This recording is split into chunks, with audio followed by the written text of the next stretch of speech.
Bhojpuri cinema में ज़्यादातर वही नायक सफल हैं जो गायक हैं, जैसे मनोज तिवारी, दिनेश लाल यादव निरहुआ, पवन सिंह, खेसारी लाल यादव, रितेश पांडे जैसे नायक भोजपुरी में गायकी के दम पर ही पहचान बनाने में सफल हुए हैं। इन दिनों भोजपुरी फिल्मों से ज़्यादा भोजपुरी के गाने खूब पसंद किए जा रहे हैं और भोजपुरी के सभी स्टार्स फिल्मों के साथ साथ अपने प्राइवेट एल्बम भी निकाल रहे हैं।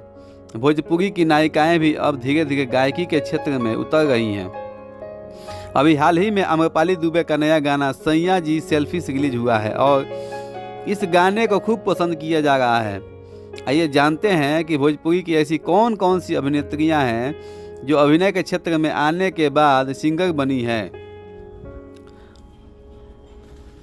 सबसे पहला नाम है अक्षरा सिंह का। जी हाँ दोस्तों, भोजपुरी की कई अभिनेत्रियां तो शौकिया तौर पर गा रही हैं, लेकिन अक्षरा सिंह ने अभिनेत्री बनने के बाद गायकी को ही उतना ही गंभीरता से लिया है जितना कि अपनी अभिनय करियर को वो महत्व देती हैं। अक्षरा ने पवन सिंह और खेसारी लाल यादव के साथ बहुत सारे हिट गाने दिए हैं। अक्षरा सिंह ने अपनी गायकी की शुरुआत पवन सिंह के साथ की थी। साल 2017 में पवन सिंह के साथ अक्षरा सिंह का गाया गाना सुन रे सुगनिया बंद बा दुकनिया काफ़ी चर्चित रहा है। अक्षरा सिंह अब तक डोंट टच माय हैंड, कमरिया झूलनिया, इधर आने का नहीं जैसे कई हिट गाने दे चुकी हैं और उनके गाए गानों को लोग बहुत पसंद भी करते हैं। और दूसरा नाम आता है आम्रपाली दुबे का। जी हाँ दोस्तों, आम्रपाली दुबे ने दिनेश लाल यादव निरहुआ के साथ साल 2014 में निरहुआ हिंदुस्तानी से भोजपुरी सिनेमा में डेब्यू किया था। इस फिल्म में दर्शकों ने निरहुआ के साथ आम्रपाली दुबे की जोड़ी को खूब पसंद किया। आम्रपाली दुबे ने अपने करियर में सबसे ज़्यादा भोजपुरी फिल्में दिनेश लाल यादव उर्फ निरहुआ के साथ ही की है। अपने गायन करियर की शुरुआत भी आम्रपाली दुबे ने दिनेश लाल यादव उर्फ निरहुआ के साथ भोजपुरी एल्बम आवा ए आम्रपाली निरहुआ रंग डाली से किया था। आम्रपाली शौकिया तौर पर ही गाने गाती हैं। दिनेश लाल यादव निरहुआ के साथ उन्होंने भोजपुरी फिल्म सिपाही में भी एक गीत आम्रपाली मन करे गाना गाया था। अभी हाल ही में आम्रपाली दुबे का नया गीत सैया जी सेल्फी रिलीज हुआ है। इस गीत को भी आम्रपाली दुबे ने दिनेश लाल यादव निरहुआ के साथ गाया है। और तीसरा नाम आता है अंजना सिंह का।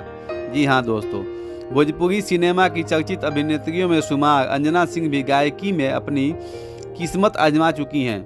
अंजना ने छठ गीत बहंगी लचकत जाए से अपने गायन की करियर की शुरुआत की। यह भोजपुरी में एक पारंपरिक गीत था। इसके बाद अंजना सिंह ने हिंदी एल्बम बम बम बोले में रैप गाया। पिछले नवरात्रि में अंजना सिंह का देवी गीत मैया के जगराता रिलीज हुई। अंजना सिंह कहती हैं, मैं कोई पारंपरिक गायिका तो हूँ नहीं, जब भी कभी कभार गाने का मौका मिल जाता है तो गा लेते हैं।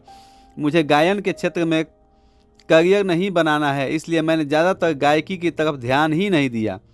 और चौथा नाम आता है अभिनेत्री रानी चटर्जी का। जी हाँ दोस्तों, भोजपुरी सिनेमा की क्वीन रानी चटर्जी भी गायकी में अपनी किस्मत आजमा चुकी हैं। रानी चटर्जी ने भोजपुरी फिल्म रानी वेट्स राजा में 2 गीत गाए हैं, जिनमें से रितेश पांडे के साथ उनका गाया गाना रैप सॉन्ग का हो का हाल बा सुपर हिट रहा। रानी चटर्जी कहती हैं, मैं तो कोई प्रोफेशनल सिंगर नहीं हूँ, इसलिए जब पहली बार रितेश पांडे के साथ गाने का मौका मिला तो काफ़ी घबराई हुई थी। इस गाने की पहले 3 घंटे की रिहर्सल की, उसके बाद गाए। इस गाने के बहुत सारे एल्बम में गाने के ऑफर आए, लेकिन मुझे गायकी में करियर नहीं बनाना है। तो दोस्तों, आप लोगों को ये वीडियो कैसा लगा मुझे कमेंट में मुझे ज़रूर बताएं और मेरे चैनल को सब्सक्राइब और लाइक ज़रूर करें। दोस्तों, लाइक और कमेंट से ही मुझे मोटिवेशन मिलता है आप लोगों के लिए ऐसे ऐसे नए नए वीडियो बनाने के। जय हिंद दोस्तों।